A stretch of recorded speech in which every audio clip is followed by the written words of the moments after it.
A disciplina antecede a espontaneidade, estão dando início às 18 horas, isso é um projeto, é uma frase que eu levo para todos os projetos da minha vida. A disciplina antecede a espontaneidade. Então, eu vou abrir aqui uma mensagem do Livro dos Espíritos, do Evangelho. Capítulo 9. Honrai vosso pai e vossa mãe. E o item que caiu é piedade filial.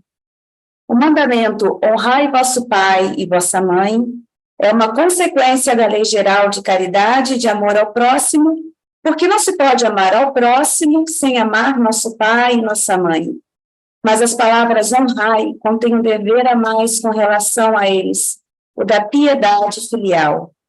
Com essas palavras, Deus quis mostrar que o amor é preciso, que ao amor é preciso juntar o respeito, os cuidados, a submissão, a condescendência, o que resulta na obrigação de se ter para com eles, de uma forma mais rigorosa ainda, o procedimento determinado pela caridade em relação ao próximo. Esse dever, naturalmente, se aplica às pessoas que estão no lugar de pai e de mãe, e que tanto mais mérito terão, quanto menos obrigatório for o seu devotamento. Deus pune sempre de uma forma rigorosa toda a violação desse mandamento. Honrai pai e mãe não é somente respeitá-los, é também assisti-los nas suas necessidades, é proporcionar-lhes repouso na sua velhice, é cercá-los de solicitude, como eles fizeram conosco em nossa infância. É principalmente com os pais sem recursos que se mostra a verdadeira piedade filial.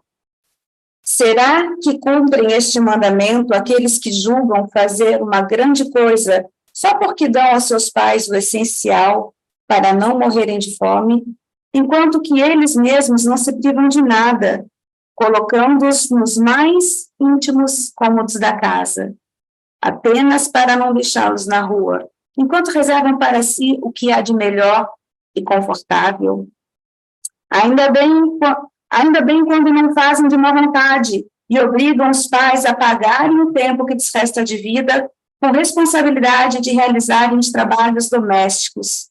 Então, são os pais velhos e enfraquecidos pela idade que devem servir os filhos jovens e fortes? Será que a mãe lhes vendeu o seu leite quando os amamentava? Contou as noites de vigília quando eles ficavam doentes?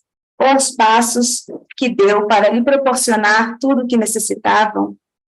Vou parar por aqui porque ela é muito grande, mas fica a reflexão da tarde de hoje. E assim, com os corações envoltos pelas bênçãos já recebidas, pela espiritualidade presente aqui na nossa querida casa, que nos abraça, que nos conforta, aproveitamos para agradecer ao Pai a oportunidade maravilhosa de estarmos todos nós aqui encarnados, reunidos, os desencarnados também, para que juntos, com o mesmo propósito de evolução, de melhoramento, de aprimoramento moral, consigamos unirmos, aprendermos, praticarmos tudo aquilo que aqui viemos buscar no nosso dia a dia. Pedimos também, ó Pai, que a espiritualidade superior abrace o nosso amigo palestrante para que ele possa ser um instrumento de ensino, para que possamos, assim, caminhar a cada dia, galgar um degrauzinho a mais na nossa caminhada evolutiva e infinita. Muito obrigada, Senhor, que possamos ter uma tarde de crescimento e que possamos sair daqui melhores do que aqui adentramos, com um propósito firme da melhora na busca do aperfeiçoamento em nós mesmos, na ajuda ao próximo. Que assim seja. Doutor Sérgio? Olá, muito boa tarde. Podemos começar? À vontade. A palavra é sua, doutor Sérgio. Muito bem. Nívia, muito obrigado. Obrigado também a esta querida irmã que nos preparou o início dos trabalhos. Eu estou, assim, muito feliz de reencontrá-los. Claro que desta forma que é aquela que hoje nós podemos, que nós tenhamos durante este tempo a oportunidade, que eu diria até muito preciosa, por estarmos todos juntos como irmãos e como amigos, para nos lembrarmos um pouquinho que seja desta personalidade tão linda que é Francisco de Assis. Nós vamos como que projetar algumas imagens para que os nossos irmãos presentes, seja da maneira virtual, online, seja presencialmente na Casa dos Humildes, para que lembremos-nos ainda de uma maneira mais proveitosa deste espírito tão profundamente vinculado à nossa humanidade, ao planeta Terra e, por conseguinte, à nossa evolução. Então, sigamos, meus amigos. Então, como vocês podem ver, nós temos aqui uma primeira tela em que temos o nome dele, como que aquele que vai nos inspirando para a nossa reunião espírita deste sábado. Então, nós vamos seguindo adiante. Quando vocês observam aqui, nós estamos com uma primeira frase, que é uma frase que se relaciona a um outro contexto, mas que mostra para nós, meus queridos, a profunda relação entre o Cristo, Jesus de Nazaré, e o nosso homenageado, a quem tanto agradecemos, que é Francisco da Úmbria, Francisco de Assis. Então, essa é uma expressão que vocês conhecem, do tipo, vesti Cristo e tereis Francisco. Desvesti Francisco e tereis o Cristo. Então, é uma primeira reflexão para nós, que nos dá de novo, não é, uma ideia desta ligação tão profunda entre estes dois grandes espíritos, o próprio Jesus, governador da terra, guia e modelo, e o nosso querido Francisco de Assis. Quando nós olhamos para cá, nós vemos uma imagem que não é muito conhecida de Francisco. Se vocês olharem aqui atrás de mim, vocês vão ver este quadro. Então, aqui na exposição, vocês veem uma imagem do quadro que está aqui na minha casa, que tem uma história. Se houver tempo, até o final do nosso encontro de hoje, eu estarei contando a história do quadro, como que o quadro foi feito e como que ele chegou às minhas mãos. Mas o que importa mesmo é que esta é uma imagem de Giotto di Bondone, que foi aquele pintor italiano que sempre retratou Francisco quando seu contemporâneo, também ele, o pintor, vivia na mesma região da Úmbria. E se vocês visitam a cidade de Assis, se vocês vão até como que a catedral, como que ligada a Francisco, né, uma espécie de uma igreja muito grande, vocês vão ver várias obras de Giotto di Bondone. Esta é uma obra mediúnica que me foi entregue após eu ter presenciado a sua elaboração durante mais ou menos 15 minutos por um médium, de tal maneira que eu acabei, então, ficando com a pintura que, de certa maneira, foi pintada para que eu a trouxesse para casa aqui no Rio de Janeiro, no Brasil. Então, quando nós olhamos para cá, vocês têm também, então, a ideia Francisco de Assis, o homem do milênio. Vejam algumas considerações desde agora. Francisco de Assis, considerado o homem do milênio, já havia sido Isaque, filho de Abraão, lá atrás, na época dos profetas. Ele também, ainda bastante tempo depois, o profeta Daniel, que é o profeta da profecia do Filho do Homem, que é lindíssima, quando o profeta Daniel teve uma visão durante a noite, em sonho profético, e ele vê a figura de um ancião entregando como que uma outorga divina a um homem, que era exatamente a condução do planeta Terra, e esse homem é Jesus de Nazaré. A profecia do Filho do Homem, ela está constando 88 vezes, se eu somar os evangelhos de Jesus por Mateus, Marcos, Lucas e João. 88 vezes, até que numa altura, ele próprio, Jesus, diz que ele é o Filho do Homem, da tal profecia de Daniel. E, mais do que isto, ou ainda mais este detalhe histórico, que nós espíritas compreendemos bem, não é? Francisco de Assis e o o apóstolo João Evangelista, aquele que escreveu um evangelho diferente dos evangelhos sinóticos, concordantes, ele é o mesmo que Francisco. É João Evangelista, também conhecido como o discípulo amado.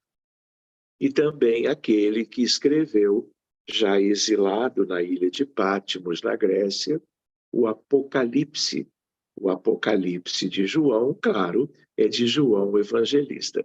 Então vejam esta associação, isto não é uma suposição, isto é de caráter revelatório. Se vocês forem ler o livro chamado Universo e Vida, escrito por Áureo, mediunidade de Hernani Trindade Santana, pela Federação Espírita Brasileira, vocês vão ver esta narrativa. O autor espiritual Áureo, que é Blaise Pascal, nos mostrando esta ideia que eu hoje compartilho com os irmãos da Casa dos Humildes. Francisco de Assis havia sido Isaque, filho de Abraão, o profeta Daniel e João Evangelista. Por último, Francisco de Assis. Aqui, então, uma pintura por Giotto de Bondone, aqui apresentado para vocês. Uma outra ideia para nós é a ideia de Francisco e Clara. Quando se pensa em um, se pensa no outro, por causa de uma profunda ligação espiritual entre estes dois personagens dos tempos medievais, não é? Em plena Itália, lá do século XII, XIII. Quando nós olhamos para cá, nós já estamos vendo os dois juntos em prece, na Itália, como que na companhia daqueles que estiveram ao lado dos dois durante um dos períodos mais extraordinários da história europeia e da história, eu diria, do cristianismo, né? Já mais de um milênio depois da vinda de Jesus, estiveram os dois juntos, como nós vamos ver. De tal maneira que nós podemos buscar um autor, e vocês vão ver que nós buscamos vários, porque é tão notável a figura de Francisco de Assis que inúmeros pesquisadores estiveram estudando a vida de Francisco. E outros estiveram como que através de mensagens mediúnicas nos falando dele e nos falando dela. E aqui um pensamento querido que eu divido com vocês, meus irmãos em Lisboa. Sem Clara, o franciscanismo seria uma planta sem flor e uma partitura sem melodia. É apenas para vocês terem também comigo uma ideia deste autor, que é Inácio Larrañaga, quando ele estuda a personalidade de ambos e o trabalho extraordinário em prol do cristianismo que eles realizaram no nosso mundo. Quando nós olhamos para cá, é para vocês terem uma ideia deles todos juntos numa reunião, num lugar muito simples, praticamente com a luz de velas, e a ideia da bibliografia recomendada a qualquer um de vocês, a nós, que queiramos estudar um pouco melhor a respeito de Francisco de Assis. Então, existem fontes católicas. Uma delas é o livro chamado Fontes Franciscanas. E aí nós olhamos, por exemplo, o livro Retorno ao Evangelho, o livro São Francisco de Assis, o outro, à direita, Vida de São Francisco de Assis. São 3 autores, tipicamente cristãos católicos, que examinam, cada um à sua maneira, as fontes bibliográficas e tecem inúmeras considerações a respeito do nosso querido Francisco de Assis. Se eu vou agora para as fontes espíritas, eu encontro também vários livros, de tal maneira que este em capa azul é muito importante nesse contexto, que é o de Miramês. Miramês Espírito, por causa de o médium João Nunes Maia, que é muito conhecido tanto no Brasil como em Portugal. E esta é uma obra monumental sobre ele, com o nome dele, chamado Francisco de Assis. Quando eu olho, eu vejo Divaldo Franco e César Braga Saide com o título Francisco, o Sol de Assis. É outro livro de origem mediúnico e, portanto, espírita. Na direita, Francisco de Assis, o Alter Christus, de Elaine Coutinho Sabadini. Esta não é uma obra mediúnica, mas é de uma autora espírita também. Para que vocês tenham ideia. Vejam, é uma obra extraordinária sobre a qual um dia nós vamos poder conversar com os amigos, que é a série de livros de Pietro Baldi, também italiano, que nasceu em Foligno, na Itália, também na mesma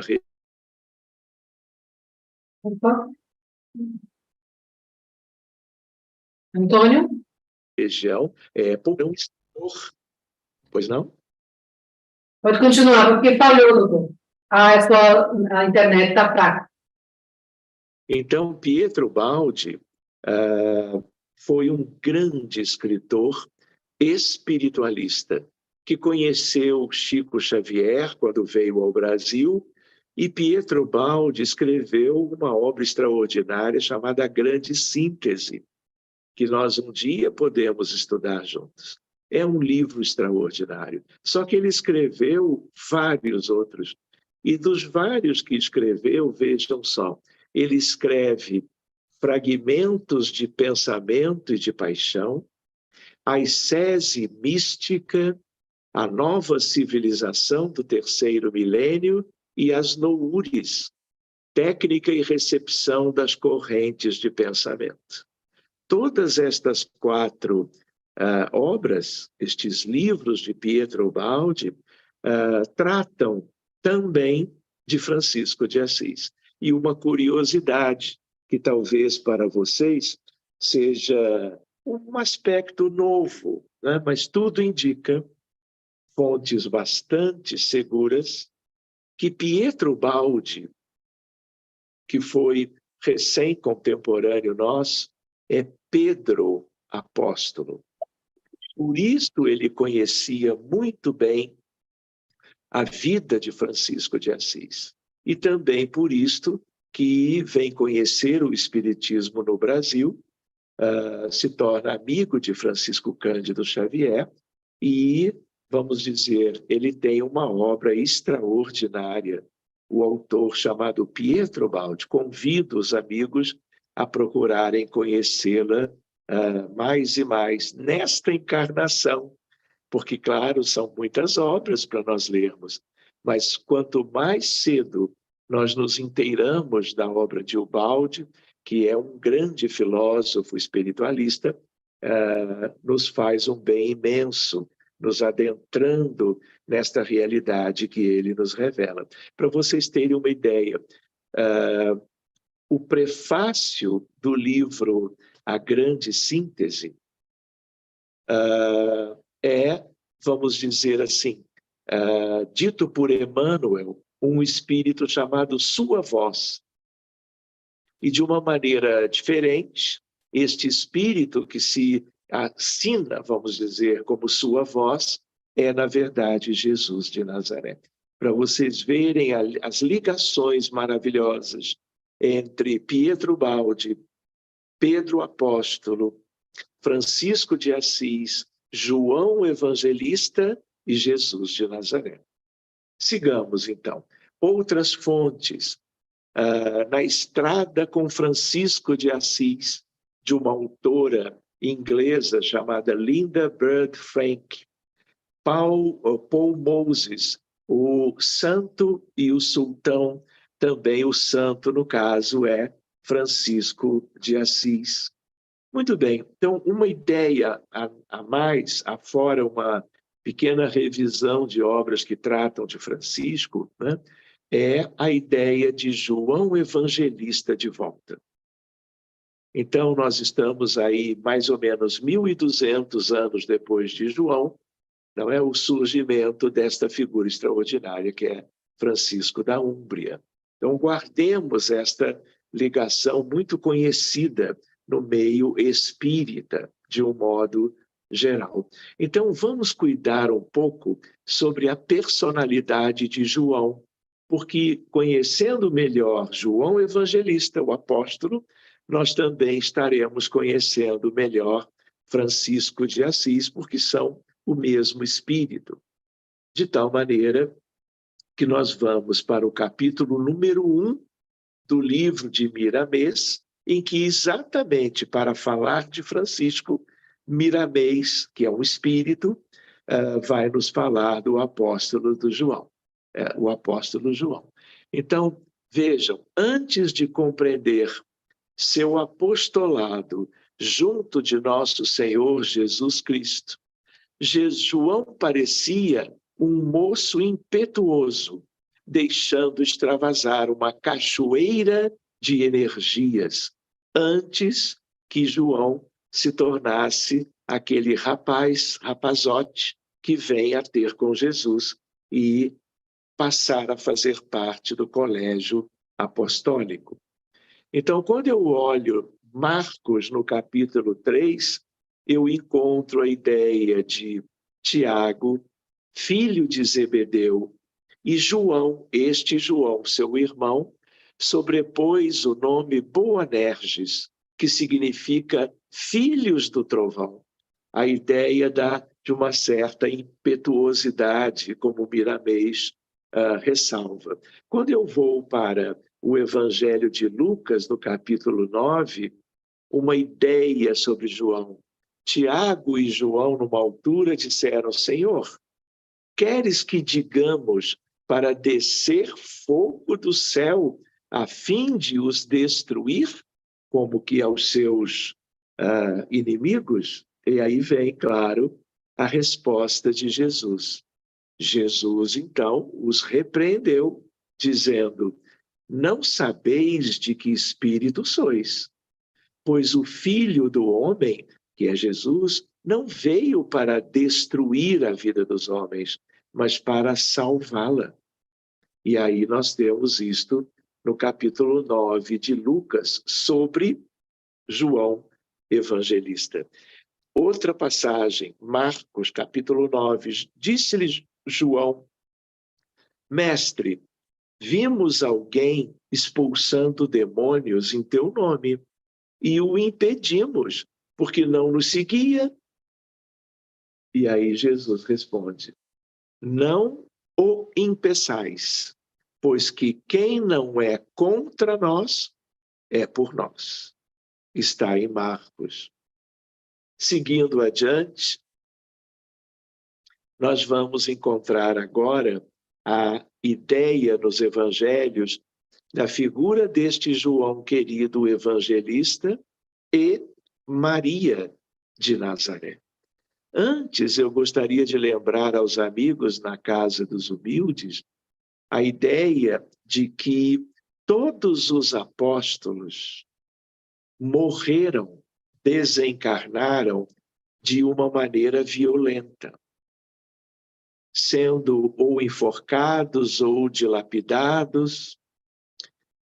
O único dos apóstolos que não desencarnou de uma maneira mais fruto de uma hostilidade, ou como no caso de Judas Iscariotes, pelo suicídio por enforcamento, foi exatamente João. E na medida em que nós nos lembramos este fato, nós também estamos ressaltando que ele não tinha como que nenhuma razão para viver como que um sacrifício de uma morte com maior sofrimento para ele. O único caso é o de João Evangelista. Vale a pena nós, se tínhamos esquecido, guardarmos isto. Então, vejam que coisa linda, não é? O vínculo entre João e a mãe de Jesus, Maria de Nazaré.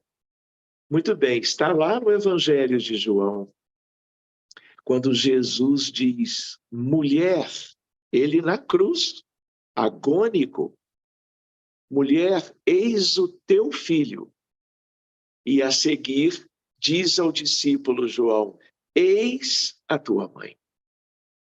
E aí a narrativa evangélica diz que desde aquela hora o discípulo João a recebeu em sua própria casa.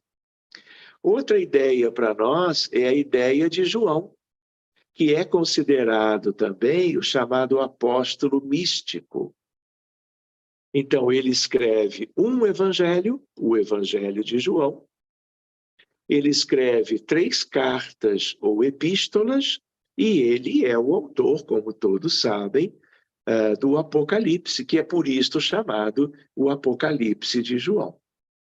Outra ideia para vocês lembrarem comigo, que nos deu muita alegria quando preparávamos o material para partilharmos com vocês neste sábado, 15 de julho de 2023, quando vamos no livro de André Luiz, pela mediunidade de Chico Xavier, o livro chamado No Mundo Maior, um dos livros da série dos 13 livros sobre o mundo espiritual, o instrutor Calderaro, numa certa altura, se referindo a Francisco de Assis, nos dá a ideia que está aqui nesta frase. Ele como que o zênite da evolução terrestre. Então, esta é uma expressão muito linda, única, delicada, e que nos enseja uma série de reflexões. Zênite é o ponto mais alto do céu, enquanto o nadir é o ponto mais baixo.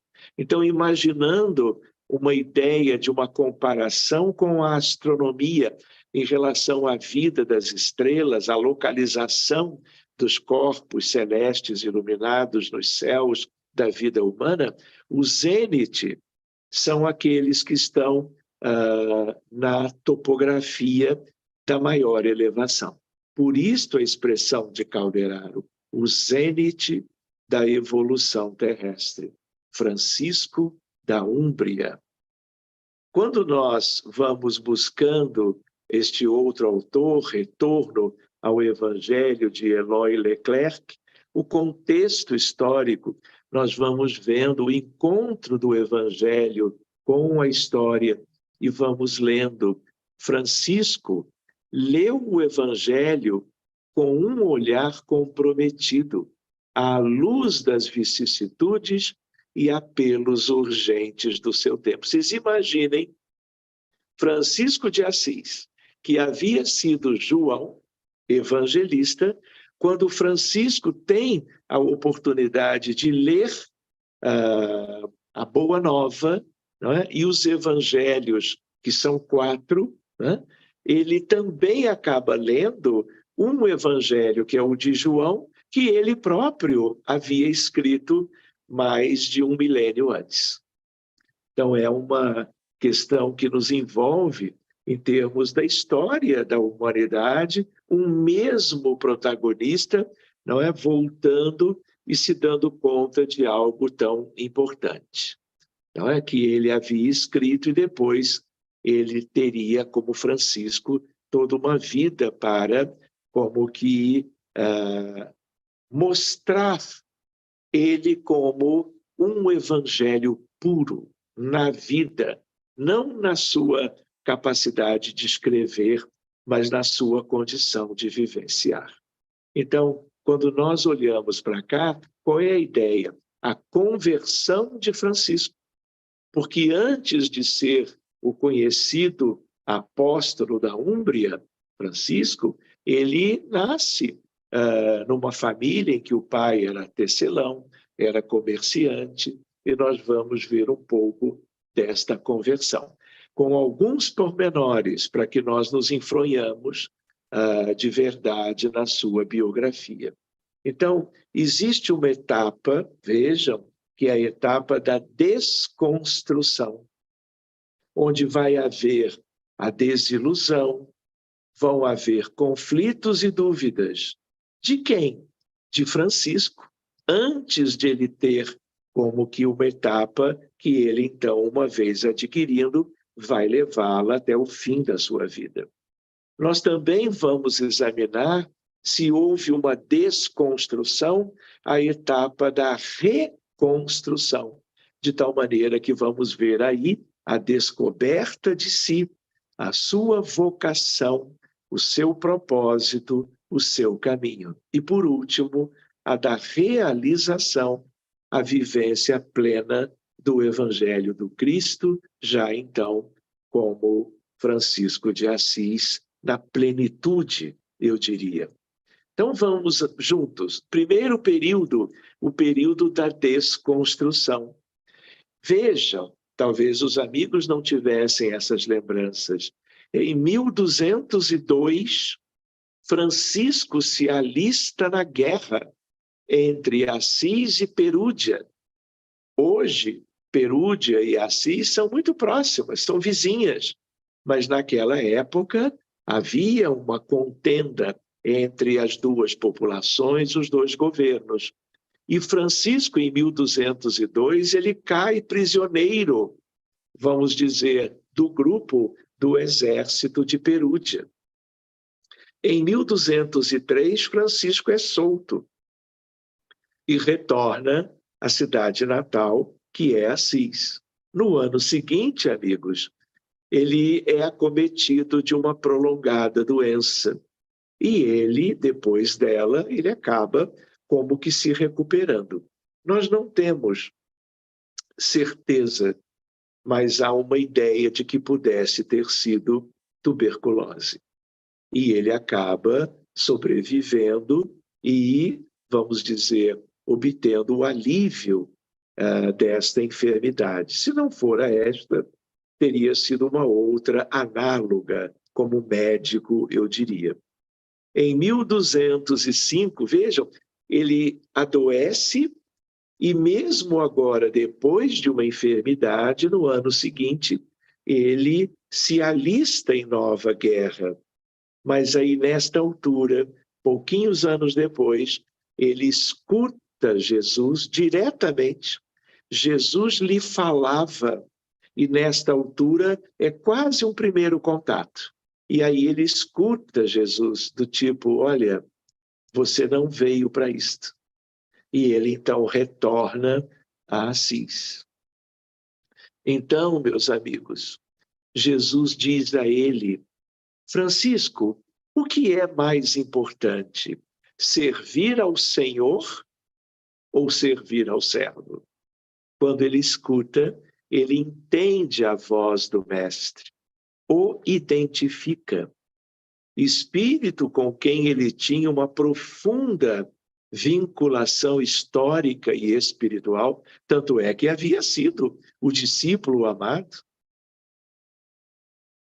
o evangelista João. E aí ele como que se prostra e ele diz: Senhor, que queres que eu faça? E esse é o período da, vamos dizer, desconstrução.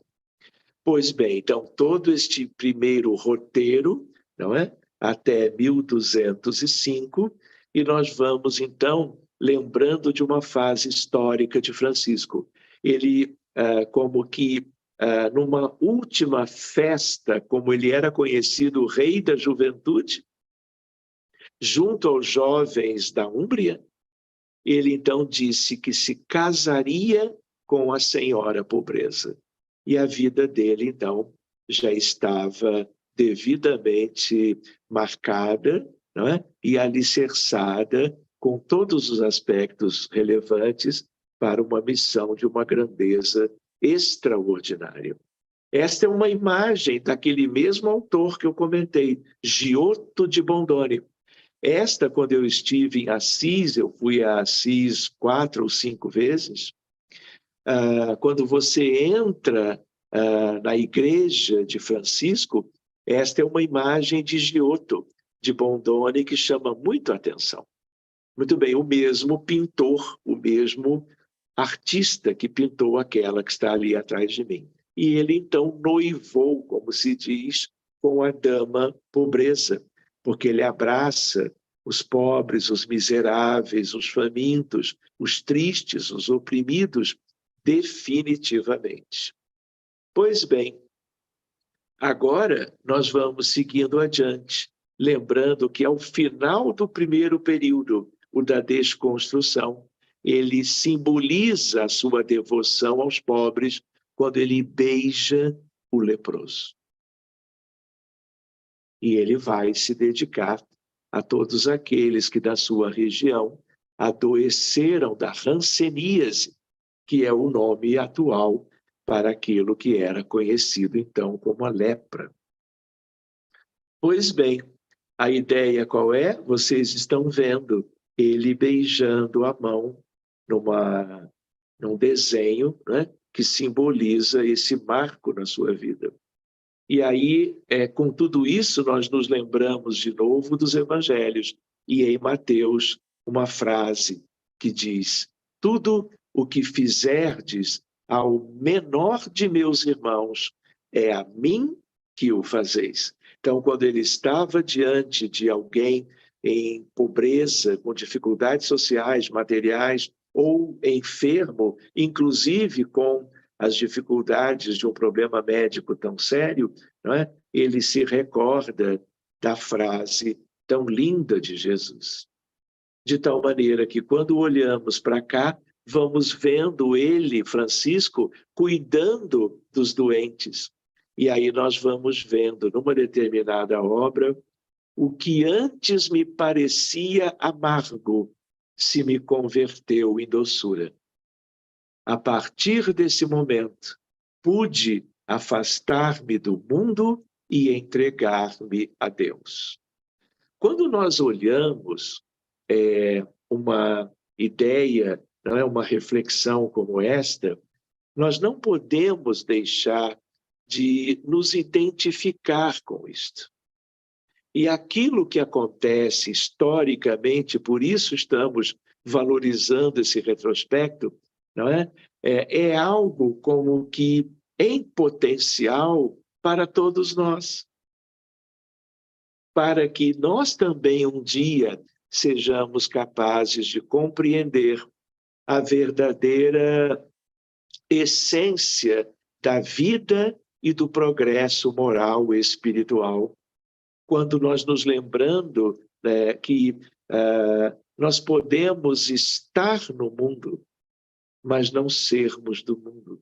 no sentido de um mundo infeliz, de um mundo de expiações e de provas, de um mundo com guerras, com enfermidades e enfermos por todo lado, com as pessoas transgredindo as leis de Deus dia após dia, no caso dos suicídios, dos abortos induzidos, da violência nas comunidades, das guerras sucessivas, lembrando que o planeta Terra tem 5.500 anos de história escrita. Claro que a história do planeta é muito maior, muito mais longa, mas nestes 5.500 anos em que a história vem sendo registrada, meus amigos queridos da Casa dos Humildes, nós nunca tivemos 100 anos de paz. Então, quando nós olhamos em Testamento de 1 a 3, nós vamos vendo o que acontece com Francisco. E nós devemos guardar isto para nós. Se não sermos capazes de algo de tamanha beleza, de tamanha condição extraordinária de progresso, de mudança de fases, que cuidemos de refletir no dia a dia sobre o exemplo maravilhoso dele. E na obra de Maria Stico, que é uma obra de uma autora cristã, nós vamos vendo uma reflexão de Francisco. Vejam a distância dele em relação à humanidade. Ele dizendo, queridos, é preciso amar tudo aquilo que seus olhos pousarem. Repara que ele fala aí de tudo.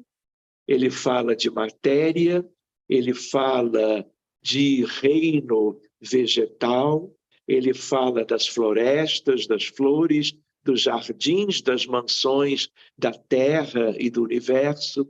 Ele fala dos animais, de todos os reinos, de todas as condições das espécies múltiplas do grande reino da animalidade na Terra, desde os seres microscópios até os mais próximos da condição humana. E, claro, se ele se refere assim a toda a natureza, ele, claro, se refere a todas as pessoas, independentemente de estarem hoje cumprindo ou não as leis de Deus no planeta onde nós todos estamos.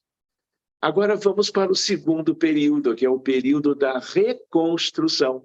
Quando é que se encerrou o primeiro? Quando ele beija o leproso. E o da reconstrução, quando ele escuta Jesus na chamada Porciúncula em Assis. Ele está dentro da igreja de São Damião e ele está diante de um crucifixo maiorzinho, como que no altar da igreja, e ele de novo escuta Jesus, como está aqui nesta imagem. E aí nós vamos vendo algo que é para nossa reflexão. Ó glorioso Deus Altíssimo, iluminai as trevas do meu coração. Concedei-me uma fé verdadeira, uma esperança firme e uma caridade perfeita. E ele diz perante o Cristo: dai-me, Senhor, o reto sentir e conhecer, a fim de que eu possa fazer a sua vontade. Amém. Este é João, que voltara e agora era o nosso querido Francisco da Úmbria. E é aí que ele escuta algo que mudou completamente a vida de Francisco, quando Jesus responde a ele. Francisco em oração, diante daquele crucifixo. E ele ouve: Francisco, reconstrói a minha igreja, que está em ruínas. De tal maneira que vocês vão ver já já o que é LTC número 13. Então, reparem, quando eu ouço essa frase, nós aqui estudando Francisco juntos, o próprio Francisco, acreditava, quando escutara o Divino Mestre na Porciúncula, que se tratava da reconstrução de uma igreja materialmente arruinada por causa dos efeitos das intempéries e do tempo. Mas, no fundo, não era. Era Jesus alertando a Francisco, porque foi Francisco, ao longo de toda a história do catolicismo, naquilo que o cristianismo primitivo se transformou a partir do século IV, quando a igreja se une ao Estado, quando era Constantino Magno, o líder, não é, da igreja romana. A ideia qual é? A ideia de que tinha havido uma grande mudança por causa desta união com o Estado. E, a partir dali, a igreja nascente do cristianismo, que fora a casa do apóstolo Pedro, a casa do caminho de Pedro, ela se arruinou. E, de certo modo, ela vem se arruinando mais e mais ao longo dos séculos, até recentemente. Vejam quem é o Papa atual. Vejam quem é o Papa que vem procurando as mudanças em relação a que o catolicismo possa se filiar de novo ao pensamento essencial dos evangelhos de Jesus. Por isto ele vem como um emissário da Úmbria, o Papa Jorge Bergoglio, que é o Papa Francisco da atualidade. Então, as ruínas que Jesus queria dizer a Francisco eram ruínas morais, eram ruínas de entendimento. E aí vejam, o que é o LTC? É um livro antigo, muito pouco conhecido, chamado A Legenda dos Três Companheiros. Um deles é São Damião. Então, dos itens de 6 a 10, vejam comigo que coisa linda. No item 6, seguindo depois, poucos dias depois, passando perto da igreja de São Damião, foi-lhe dito em espírito que entrasse nela para rezar. Entrando, começou a orar fervorosamente diante da imagem de um crucifixo, o qual piedosa e bondosamente ele falou. : Francisco, não vês que a minha casa se destrói? Vai, pois, e restaura-a para mim. Trêmulo e atônito, Francisco diz: de boa vontade o farei, Senhor. Entendeu que se falava daquela igreja que, por ser muito antiga, ameaçava cair proximamente, do ponto de vista, portanto, de uma igreja material.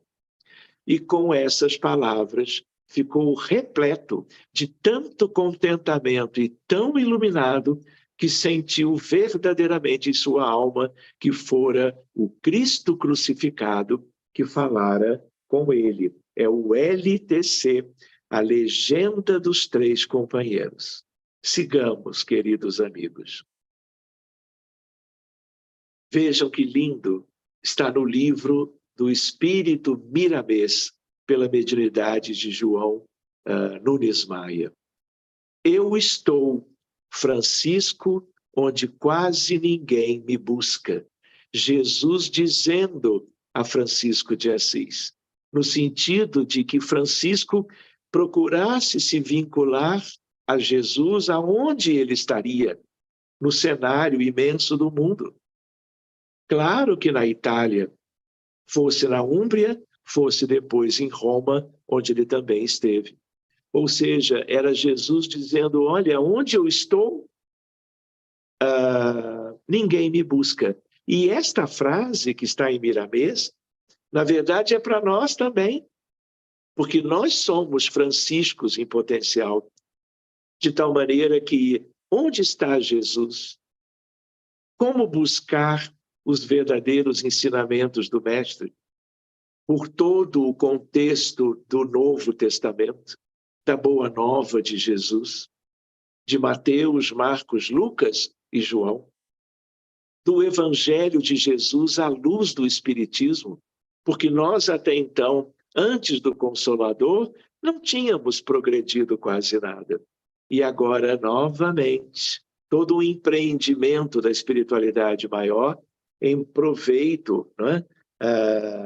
Para nós, na humanidade, na Terra como um todo.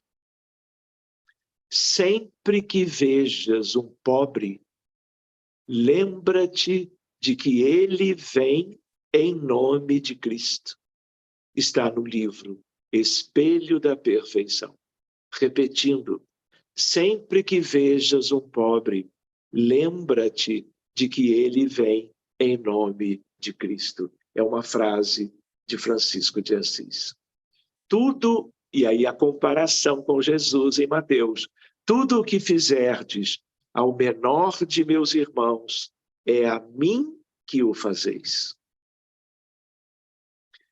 Segundo período, seguindo adiante, reconstrução. E aí vende os tecidos, Francisco de Assis, em folhinho e dá ao capelão para reconstruir São Damião. Então, seguindo aquilo que ele entendia do que havia escutado de Jesus, como o pai dele era tecelão, o pai dele não gostou. Ele retira os tecidos, os vende e oferece, não é, os valores obtidos ao capelão de São Damião para reconstruir a igreja, que era o que ele acreditava que Jesus desejava e havia solicitado a ele, quando daquele encontro diante do crucifixo. Em 1206, ele renuncia aos bens de seu pai em praça pública. E aí nós vamos ver, pela graça de Deus, disse ele, me tornei um homem livre para servir ao Altíssimo.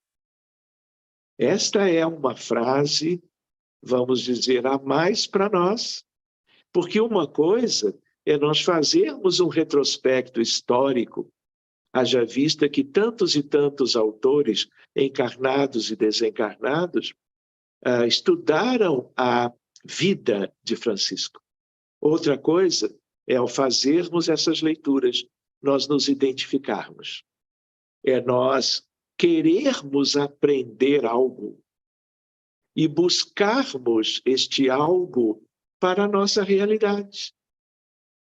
Quem poderá fazer isto? Cada um de nós. Se estivermos amadurecidos, se estivermos sensibilizados, se tivermos as verdadeiras motivações cristãs para o fazermos. Pela graça de Deus, disse ele, me tornei um homem livre para servir a Deus, ao Altíssimo.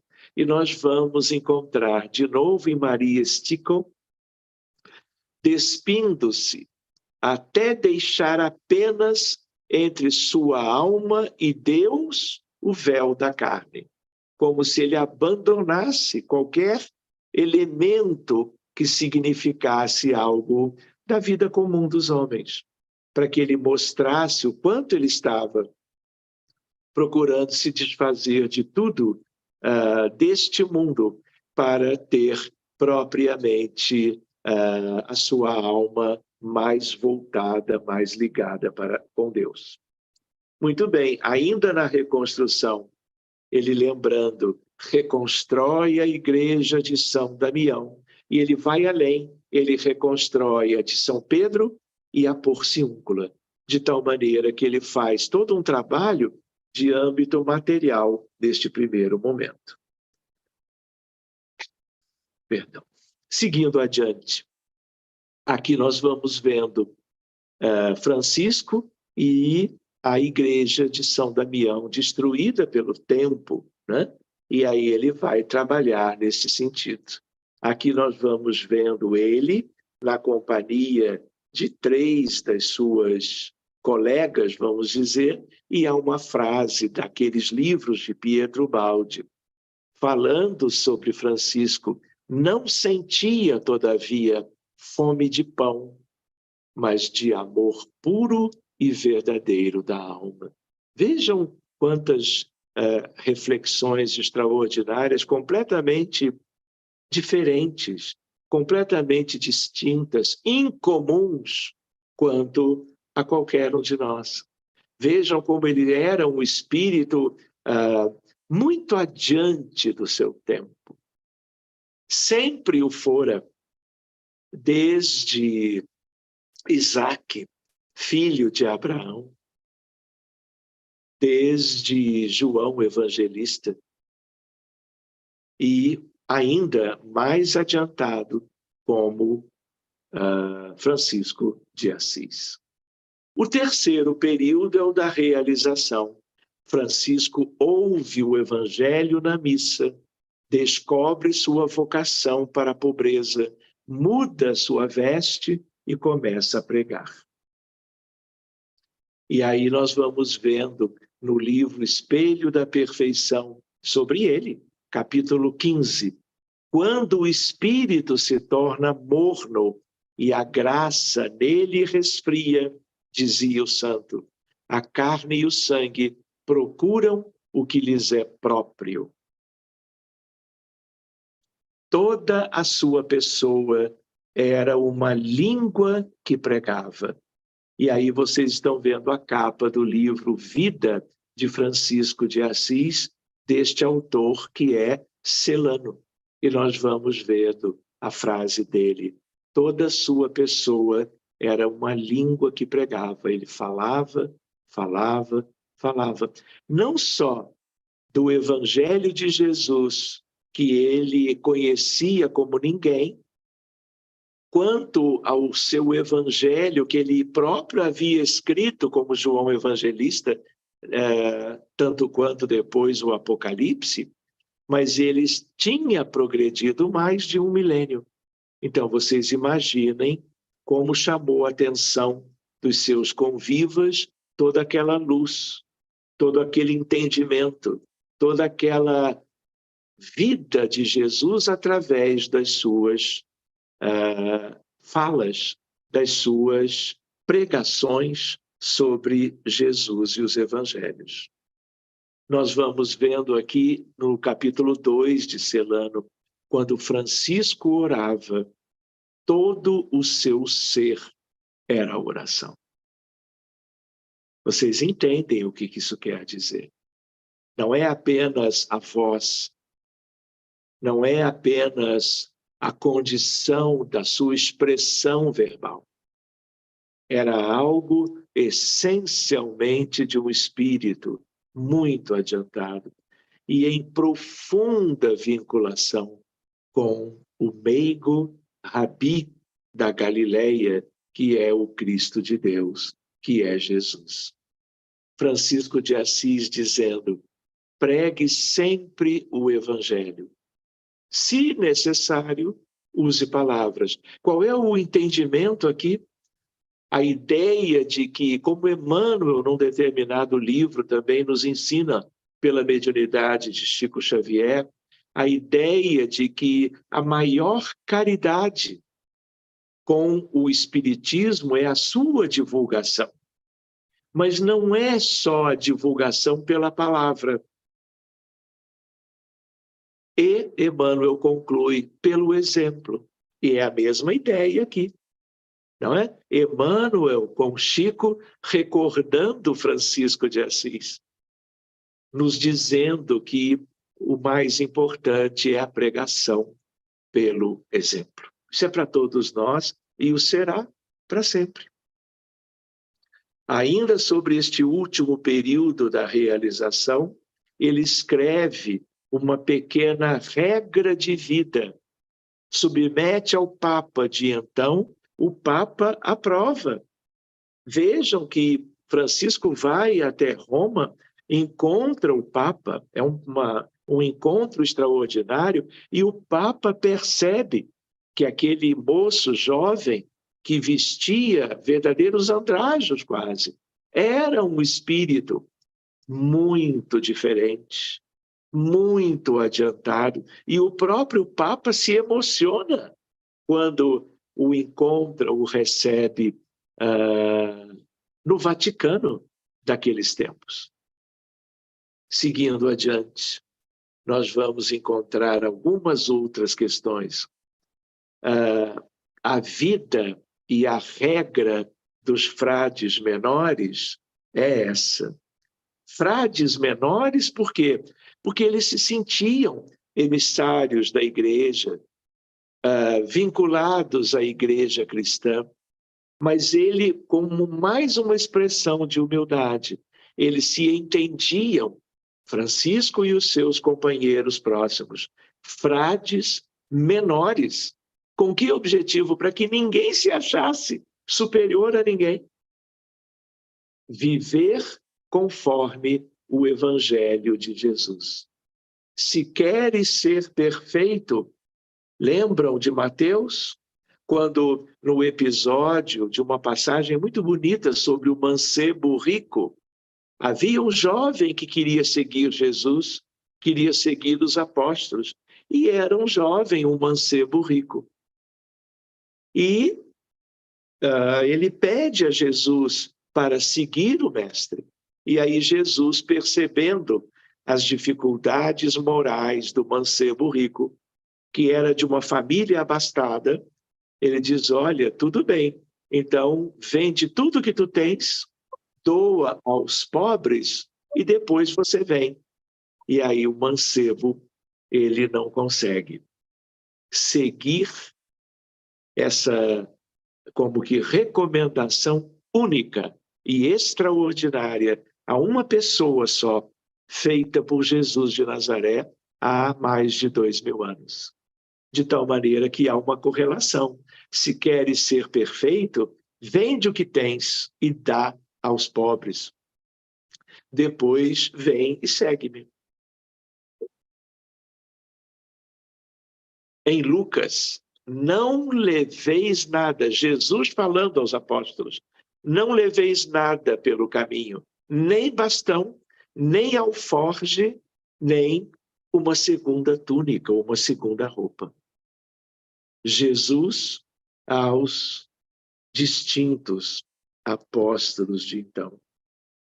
Ele também disse, se alguém quer vir após mim, negue-se a si mesmo, tome a sua cruz cada dia e siga-me, como está em Mateus.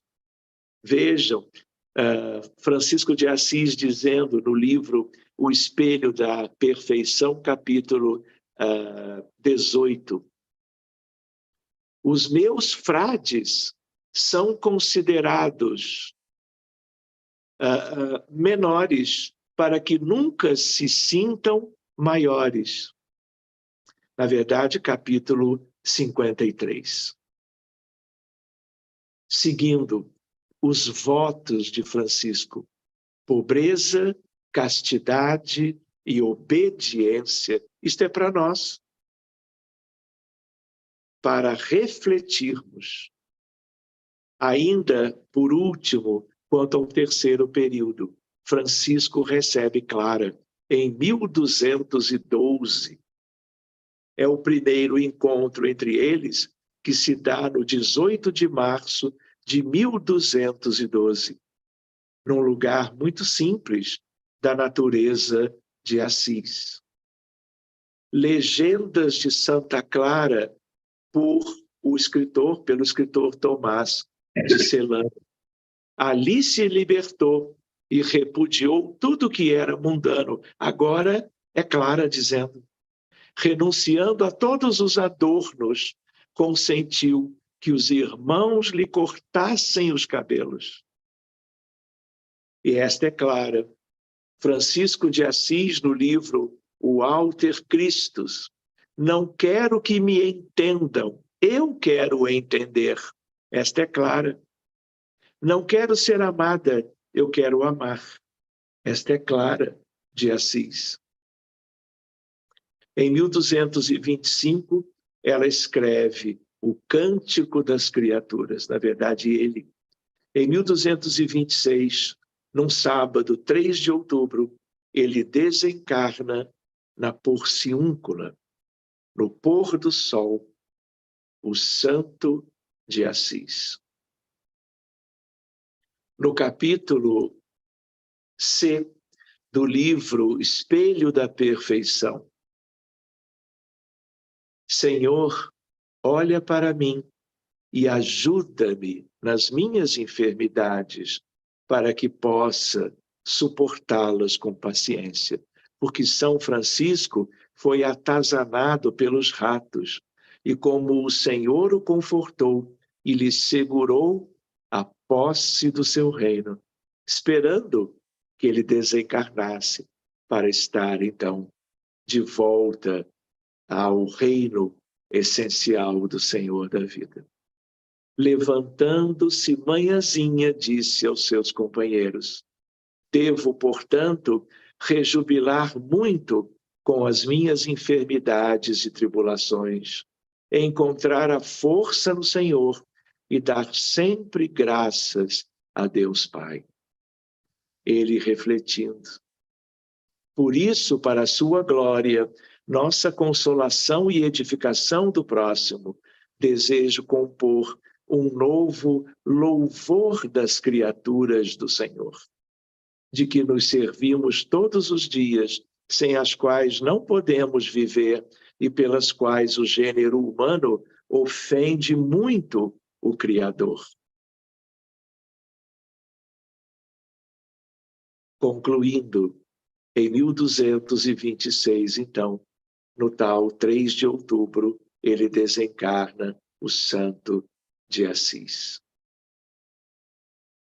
Irmãos, comecemos, pois até agora pouco ou nada fizemos. Se tudo é para nós refletirmos juntos, muito bem.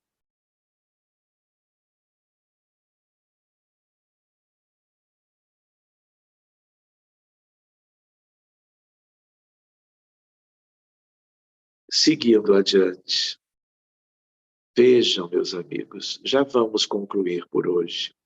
Francisco de Assis e o 5 de julho.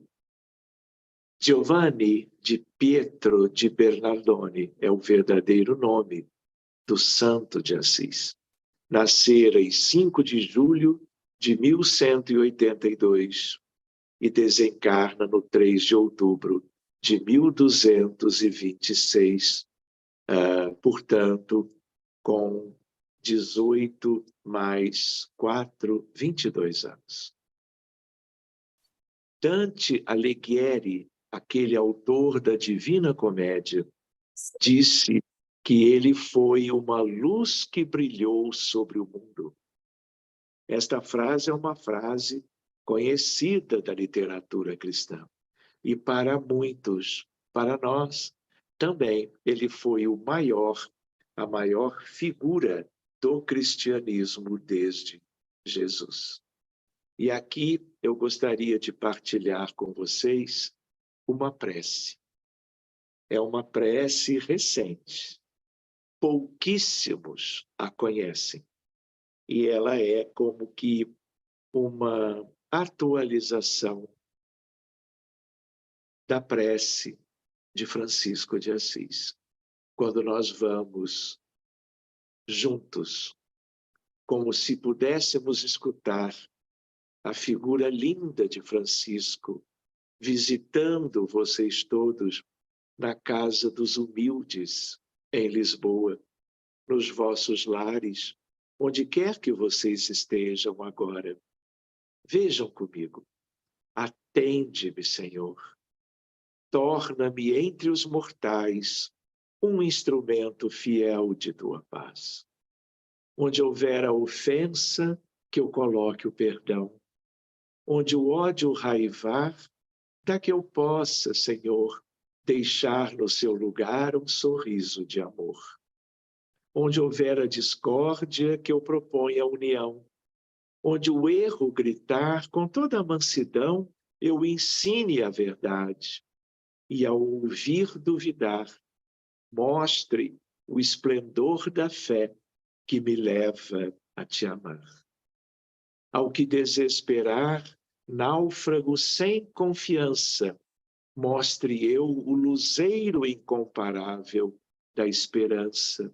Tornai, Senhor, as trevas em luz, tristeza em alegria. E quando chegar aquele grande dia, graças a ti, Senhor, o dia há de chegar, em que eu console sem buscar ser consolado, compreenda mais que seja compreendido, e ame sem saber se sou amado. Porque é dando que tudo se recebe. Quem de outrem mata a sede é sempre o que mais bebe, e é de nós nos esquecendo que de fato nos encontramos. E o perdão só nos vem quando também perdoamos. Eu hei de esperar, ele conclui, a morte a sorrir, minha alma convencida de que só depois da morte é que começa a vida. Então, queridos, esta prece é como que um presente para vocês de Lisboa, dos humildes em Portugal. Buscando o nosso querido a nos inspirar. Por último, uma outra ideia para nós, que também somos espíritas, ou que buscamos sê-lo. Lembrando que não é o conhecimento da doutrina, claro, importa muitíssimo, mas é a transformação, é a reforma íntima, é a educação dos sentimentos para o grande futuro que haverá de ser feliz, como ainda não é. Então, quando nós espíritas vamos na Revista Espírita, eu tenho ela aqui, o exemplar onde eu busquei, é o exemplar do ano de 1864. E no finalzinho deste volume da Revista Espírita de 64, em dezembro, nós vamos encontrar, vejam, Francisco de Assis, tendo sido João Evangelista, foi um dos excelsos benfeitores espirituais da codificação sistematizada por Allan Kardec. E deixou-nos algumas mensagens bem profundas, como a publicada na Revista Espírita de dezembro de 1864, quando, no final daquele ano, houve uma sessão comemorativa na Sociedade Espírita de Paris. Vejam, o amor, esse é João Evangelista, escrevendo, assinando a psicografia. E Allan Kardec fazendo a leitura depois.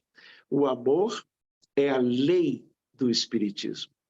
Ele dilata o coração e faz amar ativamente aqueles que desaparecem na vaga penumbra do túmulo. O Espiritismo não é um som vão, caído dos lábios mortais, e que um sopro leva. É a lei forte e severa que proclamou Moisés no Monte Sinai. A lei que afirmaram os mártires ébrios de esperança. A lei que discutiram os filósofos inquietos e que, enfim, os espíritos vêm proclamar. Espíritas.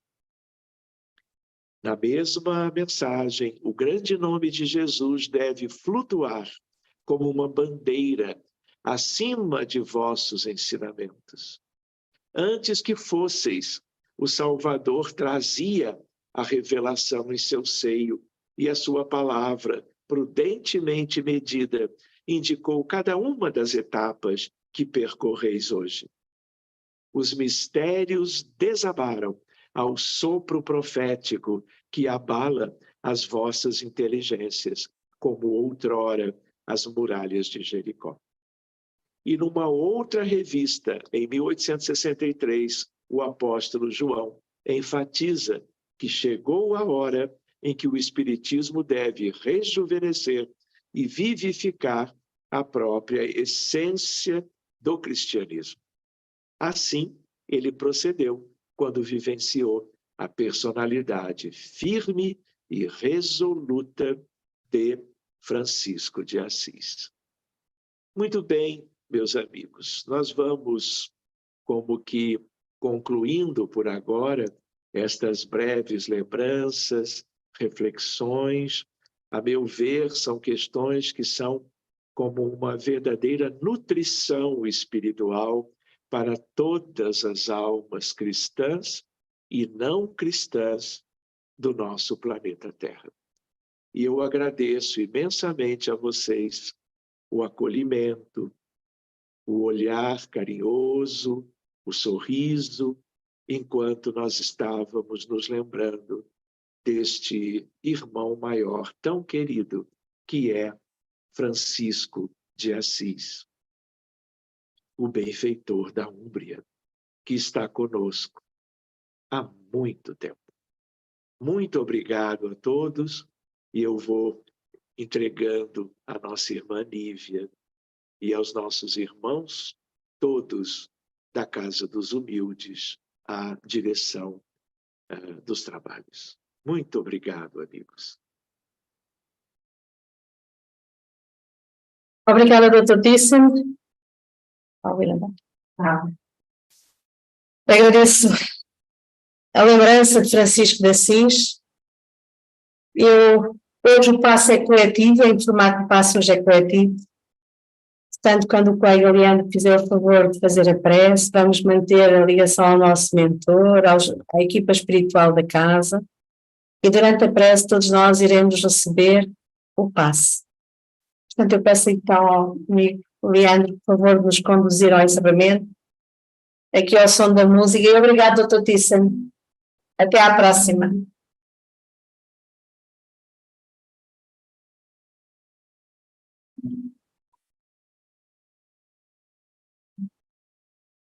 Vamos aproveitar o alimento da alma que o nosso irmão nos trouxe de maneira tão delicada, né, na tarde de hoje. E aproveitando essas vibrações, esse momento de luz que desfrutamos agora, fechando os nossos olhos para a carne e abrindo os nossos corações para o Pai, dizer a Ele da nossa gratidão, da nossa emoção, pela nossa existência, por nossas vidas, pela oportunidade de aqui estarmos, de convivermos, de construirmos. E como uma vez dito pelo nosso irmão Francisco, que como Jesus nos deixou o norte, o zênite, o caminho seguro a seguir, te rogamos, ó Pai, ajuda-nos a procurar consolar, ao invés de ter as nossas necessidades consoladas. Ajuda-nos a compreender mais, ao invés de sermos compreendidos. Ajuda-nos a amar o próximo,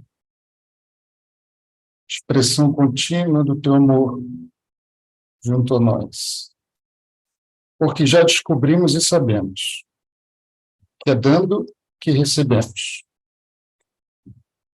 que é amando que somos amados, que é perdoando o próximo que vamos conseguir o perdão das nossas faltas, das nossas ofensas, para que um dia possamos surgir resplandecentes e purificados juntos de Ti.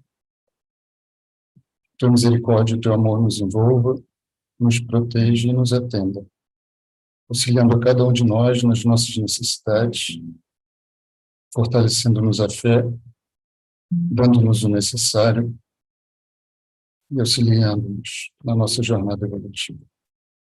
Que assim seja.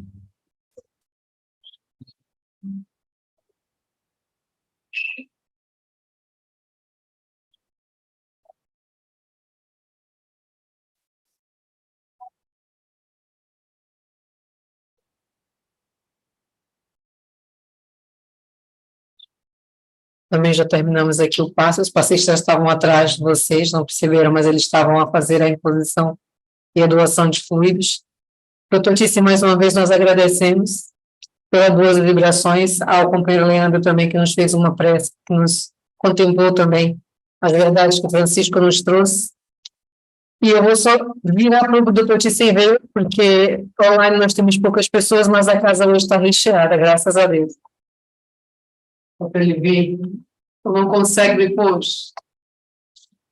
Abaixo mais, deixa eu ver. Muito bem, posso vê-los. Muita alegria, que bom vê-los todos juntos. Tomara que em breve eu possa visitá-los presencialmente e fazermos um estudo já não mais online, mas presencial.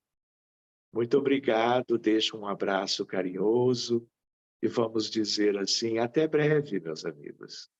Até breve. Conseguiu ouvir? O até breve foi em coro aqui, bem sintonizado ele. Até breve. Obrigado, boa tarde. Deixa eu ver se eu consigo. Ok. Seu José, boa tarde. Venha, Rosane, dizer adeus. Tchau. Tchau, pai, tchau, mãe. Tchau, pai. Tchau. Tchau, pai. Tchau, mãe.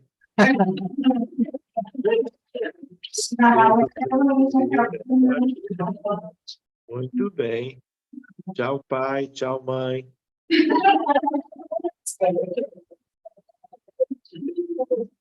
Tchau. Fiquem com Deus. Obrigada. Bom fim de semana. Obrigada para vocês também. Tchau, José.